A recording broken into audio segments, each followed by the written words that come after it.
You know that feeling when you're trying to negotiate with your wife or girlfriend, and no matter what you say, she's always right? You've barely started, and she has already won. And your boss? Same story. You've got this great idea, but before you're even done talking, they've shot it down with 10 reasons why it won't work. It's like, why do I even try? That's why I picked up Getting Past No by William Ury. He's the co-founder of the Harvard Negotiation Project, so he knows a thing or two about handling difficult people. His book is all about turning those frustrating, dead-end arguments into solutions that leave both sides happy. In this video, I'll share 5 practical steps from the book.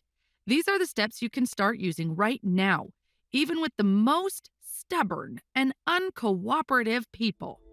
Step 1. Don't react. Go to the balcony. When we face a difficult situation, what do? Normally, we don't think, we just react. Ask a husband why he's yelling, and he'll say, because she's yelling. Ask the wife why, and she will say the same thing, because he's yelling.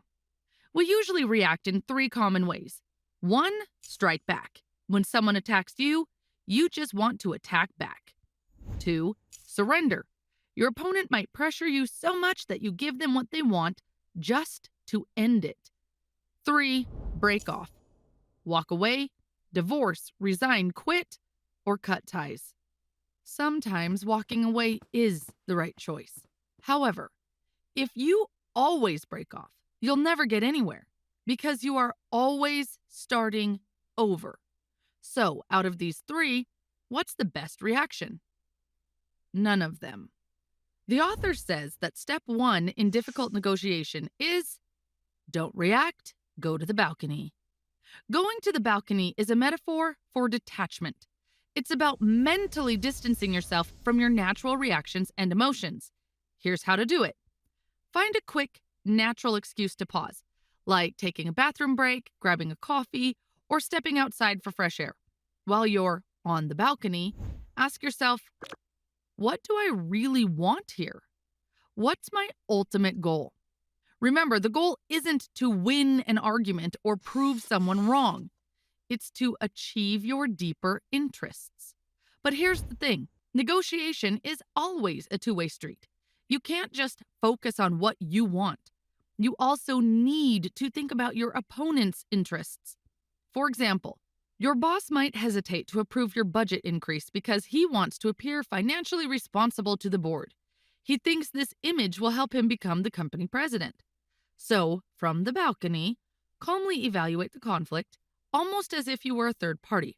Look at both sides and find a way to solve the problem that works for both sides. Step 2, step to their side.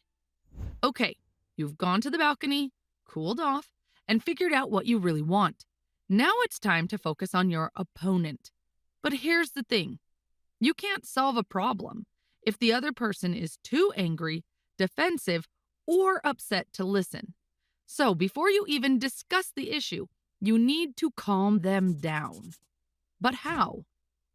It's by stepping to their side. I get it. Stepping to their side might feel like the last thing you want to do with a difficult person. But here's the twist. It's also the last thing they expect you to do. That's why it works so well. If you want them to listen to you, start by listening to them. If you want them to agree with you, start by agreeing with them wherever you can. Let's break this down into 4 practical tips. Tip number 1, just listen. When your opponent is upset, the best gift you can give is simply to listen. Don't interrupt, even if you think they're wrong or being unreasonable. When he finishes, ask quietly if there's anything more he'd like to add.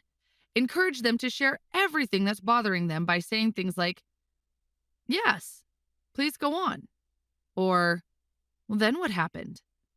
Once you've heard him out, he's likely to become less reactive, more rational, and more open to hearing what you have to say.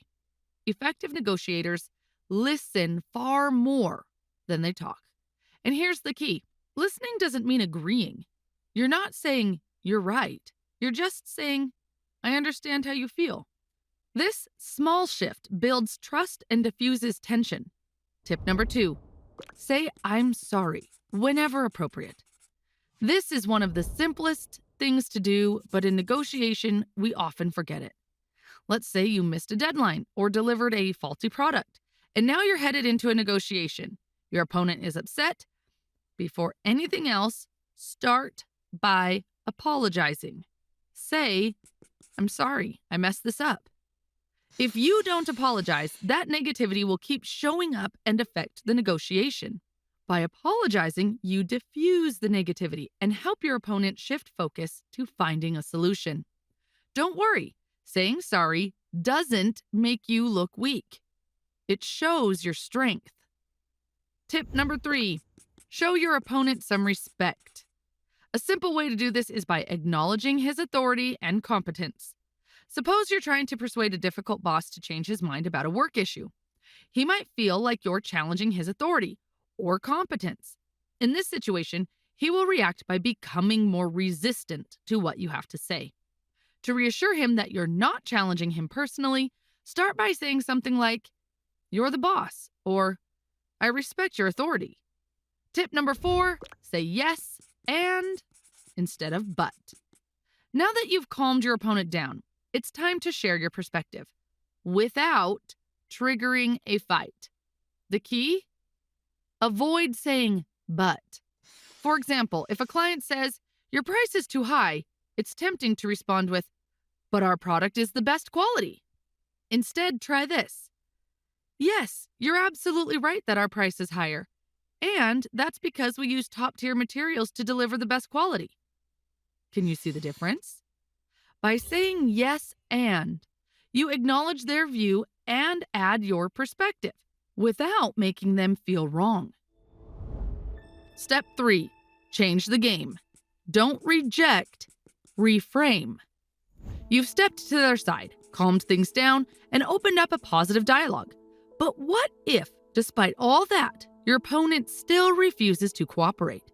Maybe they're stuck on their demands, refusing to collaborate, or even attacking you. So what do? You change the game. Instead of rejecting their position, you reframe the conversation. Reframing shifts the focus from arguments to problem solving. It's like saying, "Let's stop fighting over who's right and figure out what works for both of us." Here are 3 techniques you can use. Number 1, ask your opponent for advice. This might seem counterintuitive, but asking your opponent for advice is one of the smartest moves you can make, especially if they feel superior to you in age, knowledge, wealth, or power. Here's why it works. It catches them off guard. It boosts their ego, making them feel respected and valued. It gets them involved in solving the problem, shifting their focus from me versus you to how can we fix this? Most opponents won't resist giving advice. And as they do, they'll naturally start seeing the situation from a broader perspective. For example, let's say you're a small business owner negotiating with a supplier who's refusing to lower their prices. Instead of arguing, you could say, "You've been in this industry far longer than I have. What would you suggest I do to make this work for both of us?" When you ask, "What would you suggest I do?" you're asking for his advice. Chances are he'll offer some ideas. He might say, "Well, if you order in larger quantities, I could give you a discount," or "Maybe you could adjust the delivery schedule to reduce my logistics costs." This approach opens the door to creative solutions, helping both sides feel like they've won something. Asking for advice makes your opponent feel important because it shows you respect his expertise and authority. Number 2, ask why. Find out their interest. Shift your opponent's focus from what he says he wants, his position, to why he wants it, his interest. Positions are surface-level things that your opponent demands, such as money, numbers, or conditions. Interests, however, are deeper. They're the needs, desires, or fears driving those demands. So don't reject his position. Instead, acknowledge it and ask, why? Why does he want what he wants? Let's look at an example. A small business owner, John, asks his top employee, Dan, "Why do you want to leave the job?" "Because I need more money to support my aging parents, and their medical bills have gone up recently." Then, by digging deeper, John finds out that Dan doesn't just want a higher paycheck. He also needs financial stability to take care of his family. John can't match Dan's request for a big raise, so he offers a solution: a flexible schedule so that Dan can take a side job or freelance project to make extra money. This solution addresses Dan's deeper concern, so he decides to stay with the company. This simple question shifts the conversation from what he wants to what really matters to him, opening the door to a better solution. Number 3, ask, what if? Let's say you're running a small business with your friend, and you're trying to decide where to open your next shop. Your friend insists on opening in a nearby city because it's familiar, but you think expanding to an entirely new area would bring more opportunities. Instead of rejecting their idea right away, you could say, that's one possibility. Then use what if to discuss other options as well, such as, what if we conduct a survey to see which location has more demand? Got any other ideas? In any negotiation, if your opponent starts to criticize your options, you might say, I'd like to hear your criticism, but can we put it off until we have all the options on the table? And here's one more thing I want to highlight. What if, despite all of your efforts to find an agreement, the other person says, take it, or leave it, or you have until 5 o'clock or the deal is off? The thing is, you can't be sure whether he means it or if he's just bluffing. So, test his seriousness by ignoring his attitude. Keep talking about the problem as if you didn't hear what he said, or change the subject altogether. If he is serious, he will repeat his message. Sometimes you can even turn your opponent's stonewalling to your advantage. For example, let's say you run a bakery and you're negotiating with a customer who wants a large cake order for a wedding. The customer says, I need this by Saturday morning. No excuses. Now, instead of pushing back or feeling pressured, you could respond, to meet your deadline, I'll need your help. Can you arrange for someone to pick up the order from our bakery? Step 4. Make it easy to say yes. Build them a golden bridge. Even after you've calmed your opponent down and created a positive environment, the negotiation can still fall apart. Why? Because there are 4 hidden barriers that stop people from agreeing. 1, it's not their idea. 2, unmet interests, something they care about deeply isn't being addressed. 3, fear of looking bad, they don't want to lose face in front of others. 4, too much, too fast, they feel rushed or pressured. If you ignore any of these, they'll dig in their heels. Your job is to build a golden bridge that makes it easy and appealing for them to say yes. Here's how to address each barrier. First, to counter your opponent's feeling that the agreement is not his idea, you need to involve him in the process. One of the most common mistakes in negotiation is to announce that you've found the solution to the problem. If your opponent has no role in shaping it, they're likely to reject the proposal. People see things differently when they're involved. The simplest way to involve your opponent is to ask for his ideas. Look, this doesn't mean you have to agree with everything they suggest. Select the ones that are reasonable and steer the conversation toward the direction you want to go. For example, it's easier to get your boss to change his position if you say, I got this idea from something you said at the meeting the other day. As you develop the ideas, ask for his feedback. The process is a bit like painting a picture together. Your opponent paints a few strokes, and you add some as well. If your opponent resists sharing his ideas or feedback, try to involve him by offering a list of alternatives to choose from. Once he makes the selection, it becomes his idea. Number 2, satisfy unmet interests. To illustrate this point, let me give you another example. A wife is excited about taking a relaxing vacation to the beach, but her husband wants to visit his parents in another city. They've been going back and forth, unable to agree, and tensions are starting to rise. Frustrated, the wife finally asks, why is it so important for you to visit your parents this time? We saw them just a few months ago. The husband hesitates, then says, it's not just about visiting them. My dad's been struggling with some health issues, and I feel like I should be there to help him out. Plus, I don't want them to think we're prioritizing vacations over family. Hearing this, the wife realizes her husband's unmet interests. He wants to feel like a responsible son. With this new understanding, she changes her approach. She says, "Okay, I get where you're coming from. What if we split the vacation? We could spend a few days with your parents first and then take some time for ourselves afterward. That way, you can check on your dad and we still get to relax together. Does that sound fair?" This compromise acknowledges the husband's interests, being a responsible son, while still giving the wife the vacation she wants. By addressing the husband's unmet interests, they find a solution both can agree on. Number 3, help your opponent save face. Your opponent might genuinely want to agree to the deal, but he could fear looking foolish or inexperienced in front of others, like his boss, family, or friends. It's your job to make it easier for him to say yes by ensuring he looks good in the eyes of those people. Imagine a small business owner negotiating with a client who is unhappy with the price of a new service. The client says, "If I agree to this, my team might think I'm overspending or not negotiating hard enough." The business owner responds, "I understand completely. What if we frame this as a pilot program? You can present it to your team as a trial to evaluate the value before making a long-term commitment. That way, it shows you're being cautious and strategic about your spending." By framing the deal this way, the client can agree without worrying about looking bad in front of his team, making it easier for him to say yes. Number 4, go slow to go fast. To keep your opponent on board, you need to slow down and give him time to think.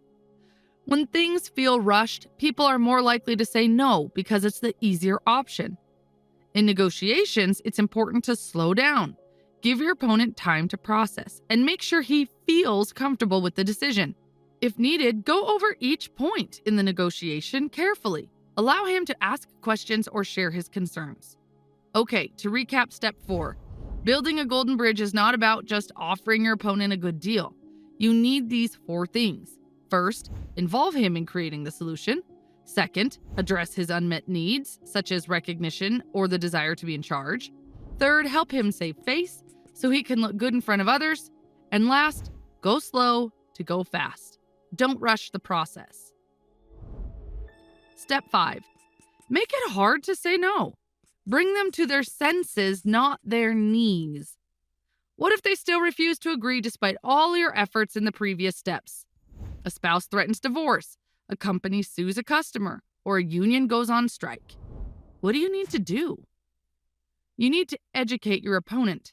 If he refuses to agree, it's often because he thinks he can win. He believes that his backup plan, or BATNA, is better than what you're offering. He needs to understand that the spouse who threatens a divorce may end up with an empty home. The company that sues may lose a loyal customer, and the union that strikes might bankrupt the company. Your job is to help your opponent see that they have miscalculated what's best for them. But don't force them to agree. Lead them to a choice that works for both of you. Here's how you can educate your opponent. First, let your opponent know the consequences by asking, "What do you think will happen if we don't agree?" For example, in 1979, Chrysler was on the verge of bankruptcy, and its president, Lee Iacocca, had to convince Congress to approve a loan. Many lawmakers were against it, believing the government shouldn't bail out private companies. To change their minds, Iacocca reminded them of the consequences. He said, "Would it help the country if Chrysler closed and thousands lost their jobs overnight? Would it really be good if those jobs went to another country?" He also pointed out the financial cost, explaining that layoffs would cost the government $2.7 billion in unemployment and welfare payments, more than the loan guarantee itself. By showing the consequences, Iacocca convinced Congress to approve the $1.5 billion loan. They saw that saving Chrysler also meant saving jobs for their voters. Another simple question you can ask to educate your opponent is, "What will you do? What will you do if we don't agree? How much will that cost you? Will it meet your needs?" People tend to exaggerate their BATNA, so dig a little deeper to uncover its downsides. You could take this matter to court, of course. But how long will that take? And what about the legal expenses? And even if you're sure you're right, will a jury necessarily see it your way? Let's say you've won the deal and brought your opponent to his senses. Don't celebrate just yet. Make sure the other side feels satisfied too. Remember, the goal is not to beat your opponent.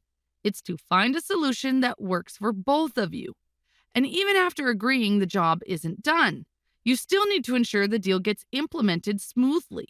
If your opponent leaves the table with sour feelings, he may not implement the deal properly.